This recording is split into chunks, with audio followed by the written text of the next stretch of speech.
Hello, welcome back to another video, guys. In this video I am going to go through the right side airbag deployment control.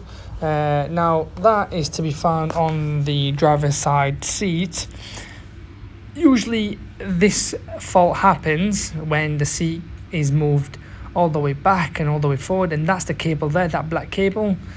You have to check the wiring. Sometimes the connections are disconnected, sometimes the wiring between the cable is stretched and is disconnected, so you've got to double check.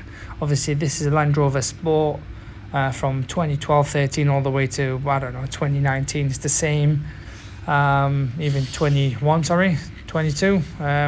So yeah, you just have to double check the wiring. If there's no problem there, just check the wiring all the way back to the circuit. But it mainly happens around the seat where the cable is. Very common fault. Usually happens with a lot of the cars as well, when the seat is moved all the way forward or all the way back, stretches the cable. But that's where it's found, underneath the driver's seat. Unbolt all the 4 bolts and lift it up, and that's where it is.